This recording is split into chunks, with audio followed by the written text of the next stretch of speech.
Playing for Keeps, presented by Jiffy Lube. With the voice, Milt Thompson. Delivering the best of sports programming.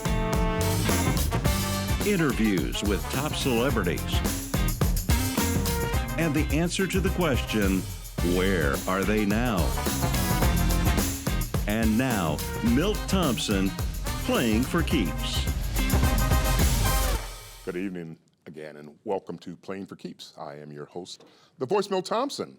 And God, we are so delighted to hear from all of you about how you've really appreciated these shows.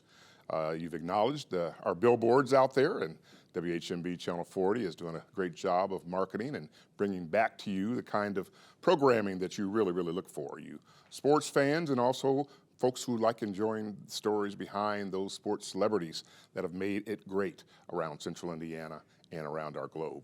We are so excited that you have been watching, and we want to thank particularly our sponsors, Jiffy Lube. Go Jeff Sanner. Thank you for all the help that you've brought in value to this show, and all of our patrons out there that watch every week. They're going to go out and take advantage of those superior services that you provide at Jiffy Lube. And for those of you who are really interested in regenerative healing, East Spot Spas coming online in terms of full service opportunity to fix up those wounds that you have and take care of everything that ails you.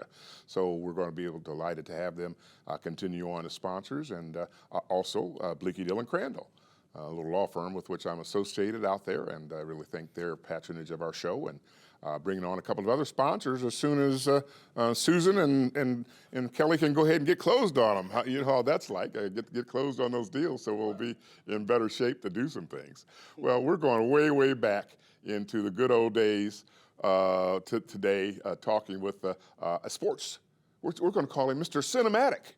Mr. Cinematic is going to be our guest today and going to talk about some of his glory days relative to his documentaries and what he's doing relative to that. And you know, this man is going to be telling us about a new documentary that he's got coming up before you know it. So come right back here. We're going to talk to Mr. Cinematic, Gerald Harkness, in just a moment. I'm Playing for Keeps. Playing for Keeps, presented by Jiffy Lube. Playing for Keeps, presented by Jiffy Lube.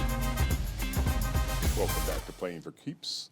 I am your host, the voice, Milt Thompson, here on WHMB Channel 40. And tonight we have a good friend, a longtime business associate, longtime film writer, longtime documentary writer.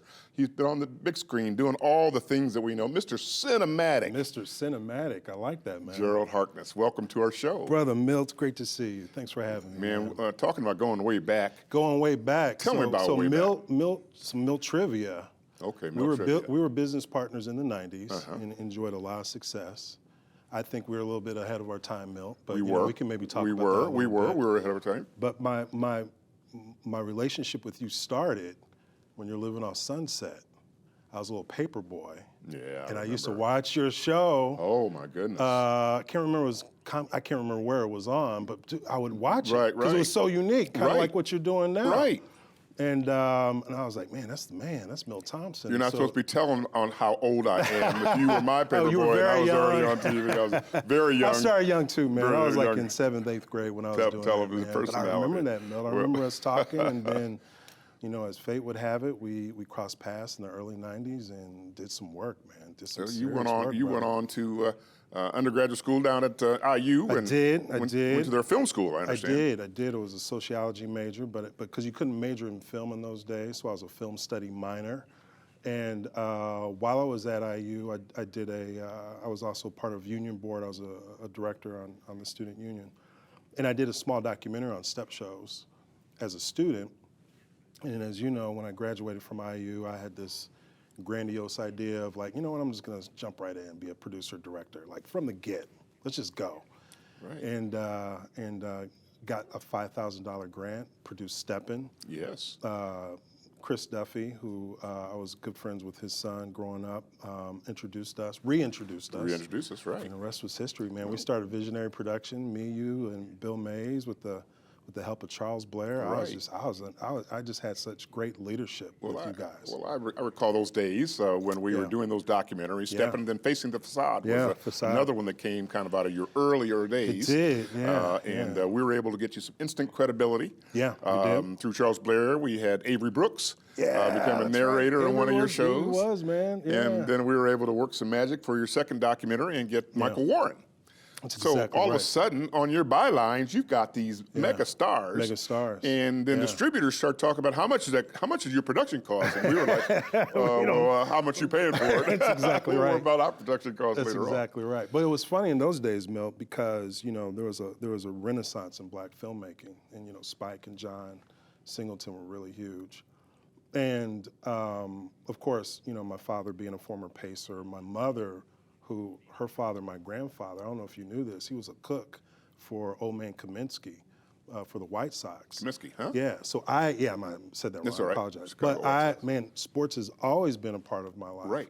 So after doing the first documentary, Steppin', after doing the second documentary, Face the Facade, I think we had a conversation. I was like, I don't want to really be pigeonholed to just tell certain types of stories. People were calling me young Spike Lee, and I was like, nah, I'm really not like Spike Lee. And so the first documentary that we did was on Damon Bailey. Damon Bailey, yeah, living as a legend, I think it was. Right. Yeah. We tend to forget some of these things. There's some Damon Bailey stuff and some other things going on. Yeah. But what I want to do, kind of give tribute to your late father. Yes. Passed away late last year, and he was a mentor to a lot. One of the first black faces that were on television doing news. Trailblazer, pioneer. I mean, Dad, he was a bad man. He was a bad man, is what we would always say, and enjoyed our time hanging out with him. Right. The longest shot in NBA history. With the Pacers. Yeah, Dad's like folklore, man. I mean, he's got all these, Jackie Robinson discovering him, winning a championship at Loyola in college, being on the first Pacer team, making the longest shot. I mean, he's his own. He was his own legend, man. Speaking of that Loyola thing, I think I want to take a real short. I think you brought along a clip. Yes. Of Game of Change. That's Game right. of Change. So we're going to take a short minute here and show you that clip, and then we'll get right back here with Mr. Cinematic One. Cinematic. I like it, man. Gerald Harkness. On March 15th, 1963, the Mississippi State Bulldogs and the Loyola Ramblers of Chicago took the floor for the historic game. I don't know how many Pace was packed, and probably a third of the people had cameras. We knew it was a significant story because there was more press there than there ordinarily would be. When they walked out, the captains, Jerry Harkness and Joe Gold from Mississippi State, to shake hands. I looked the captain of Mississippi State in the face, and we smiled at each other and kind of did a little small nod, not really realizing what was taking place. I went out as the captain to shake hands with Jerry Harkness. I do remember seeming like the flash bulbs went off. Bulbs were just popping all over the place. I remember the two guys being illuminated at half court. The place lit up like Mayor Daley's Christmas tree in Chicago. It was just everybody had a flash bulb. But when those bulbs popped and everything, and I felt the tension, I said, oh, this is more than a game. This is more than a game. That's a fantastic storyline, right? Thank you. And you teed that up and got the world thinking about legendary stuff behind sports figures. Just tell us a brief moment about the Game of Change. Yeah, I'll try my best to do it in a brief moment because that was definitely inspired by Dad. He's the one who encouraged me to tell the story. But to Dad's credit, a lot of people think that the documentary is about Loyola. It's actually about Mississippi State, the all-white team that had to sneak out of Mississippi to play Dad's team, which was a predominantly black team. I felt, and Dad felt, that the more interesting narrative was the Mississippi State narrative. Dean Colvert, the president of Mississippi State, Babe McCarthy, the coach of Mississippi State, were really courageous men, because Mississippi was, the Jim Crow, the segregation, the violence. They really put their career on the lines, and in a lot of ways, their lives on the line to just play a basketball game. So the funny thing is that NCA commissioned that, and we were in post-production, and they called me and they're like, "Hey, we need a title for the DVD." This is still back in the DVD days. DVD days, right? So I called one of the other producers and I was like, what do we come up with? I was thinking about More Than a Game. That's what Dad says, I think even in the clip. But LeBron James had a documentary coming out called More Than a Game. And so it was either me or the other producer said, let's just call it Game of Change. It was like a 3-minute conversation. Man, now it's just, Game of Change it just blew up. Yeah, Blew it it up. just Well, blew up. That's what everyone knows it as. Well, you got inspiration from family members and friends and co-producers and thoughts about that. But behind the scenes, Mr. Cinematic One, in terms of the preparation to do something like that, other than the writing and all, when you finally get to air, you've got to track down footage and you've got to track down. Tell us a little bit of that. Well, with Game of Change, that was a challenge. From what I remember, we started production in mid-October, but we had to have it done by late January. So we had a very short window to get everything done. Of course, I was familiar with the story, so that definitely helped. I had an amazing crew: Dustin Teal, Scott Minner, Andy Burkhead, just some amazing people I worked with. You just got to bring your A game, man. And you're kind of learning as you go. You're trying to research as you're prepping for interviews. So I remember we filmed in Starkville for about 6 days, filmed in Chicago for about 2 or 3 days. We had some other remote shoots. Of course, we filmed here in Indianapolis. And you're just, you're locked in, much like, a sports performer. Right. You're just really locked in to try to make sure that you can tell the most powerful story possible. That one, I think we got it right. We were really fortunate. Well, you've been known, Mr. Cinematic One, for telling powerful sports stories. Yeah. Because one thing about the stories, they're more than just about the athlete. They are. More than just about the sport themselves. That's you right. get behind the story to see why do they have any significance that people would want to see them and follow them. Yeah, they're just always relatable, Milt. I mean, in between Damon Bailey and Game of Change, I worked for a company that had to deal with ESPN to do Sports Century projects. And Sports Century was like an ESPN groundbreaking documentary biography series. And I got assigned Al Unser. I'm not a big racing fan and don't know much about cars. So what I tried to do with Al was just figure out what was relatable and what is going to be of interest to people. The Unser family's been in the news lately, and in between all of those sort of things. So we'll want to talk a little bit more about those things when we come right back here with the Mr. Cinematic One, Gerald Harkness. We'll be right back here on Playing for Keeps. Playing for Keeps, presented by Jiffy Lube. Playing for Keeps, presented by Jiffy Lube. And welcome back to Playing for Keeps. I am your host, The Voice, Milt Thompson, every Friday night at 9 p.m. right here on Channel 40 WHMB. And that leads into the Phil Eisenberger Show. If you want to talk about basketball in the old Bobby Knight days, that's got some things going on. And then it'll follow that up with a game of the week. And during the basketball and football season, they'll have a fantastic game of the week, and we do that. But today we have Mr. Cinematic One. We have the man himself, Gerald Harkness, and you got a chance to watch a little clip of Game of Change when we were in our last segment. And in this segment here, we kind of grew up from his days of doing the Damon Bailey documentary. That was my first sports documentary. And then there were some things that were non-sports related that you got into, Men of Montford Point. Good call, Milt. Yes. And I think the Tuskegee Airmen. You're also a part of that. Not part of that. I did some research on it. But I got you. Yeah. Well, you had your hand in it. So if you got your hand in it, we're going to have some powerful stories when it relates to that. Well, Mr. Cinematic One, Gerald Harkness, you stumbled upon another person, a legend that was in the news recently, and that's Al Unser. Yeah. Not being a racing fan, how did you get into doing a documentary on Al Unser? Well, I was, from my work on Damon Bailey, there was a company here in Indianapolis that had a contract to do some Sports Century episodes for ESPN. And Sports Century was a groundbreaking sports documentary series, very stylized. The funny thing, what I remember about the Al Unser project was that, I was really hyped. I mean, I'm not a racing fan, but did my research, felt really good about talking to Al and Bobby, flew down to Albuquerque. So we do like 2 days of filming. And Milt, man, you know, when you got that feeling, you're like, man, we got some good stuff. You know, the camera setups look great, content was great, filmed some B-roll. I was like, man, we're on our way. Well, what happened was ESPN Classics, or ESPN, I can't remember which, had a management change. So Of course.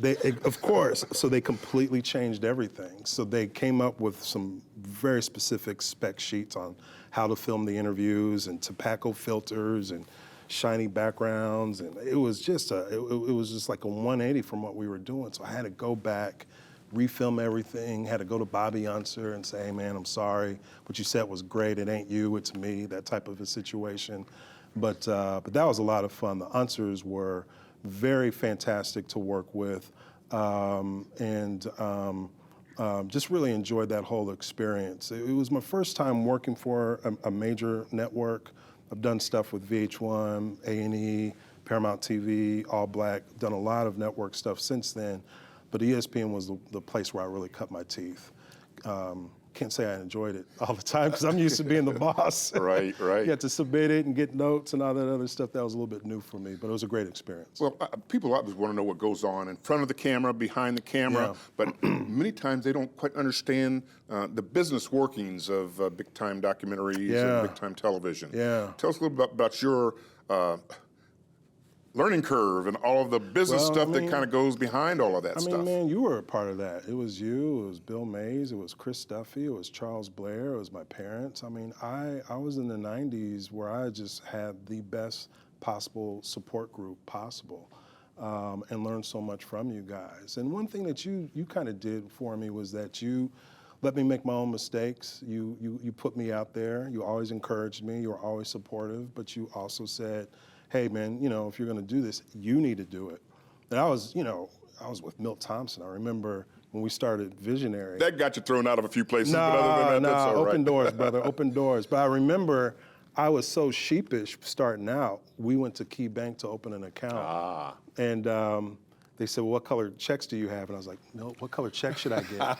You know, that's how indecisive I was. I'm not like that now. What color checks do you want? Yeah, exactly. So I had some great mentors, and then Bill Mays was probably the biggest influence on me. Just a fascinating man, a fascinating business mind, and Matt Murphy, who worked for Bill, was a great. So I had a fantastic support group. So that was on the business side. On the producing side, it was working for like ESPN or VH1 or A&E Biography, you know, some of those projects that just really showed you how you had to really up your game at a very sophisticated storytelling level. And, you know, and I enjoyed that. I embraced it. I love the challenge. You know, I love being scared going into a project like I was with Al Unser, like I was with Damon Bailey. Creative tension is what we call it. Yeah, it is creative tension. Enough so that you get your ability from inception to through the generation and to the end of the game, where it is you're kind of calling the shots. Yeah. So tell us about your venture, a new venture that you've got coming out here in the world of sports that folks are going to be looking for. So kind of tell us a little bit of the storyline. I'll tell you a little bit. Well, we're not going to give it away here, but if you're going to find out something here, folks are going to find out about it right here on Playing for Keeps. I guarantee you that. That's the kind of thing that we're going to do with you.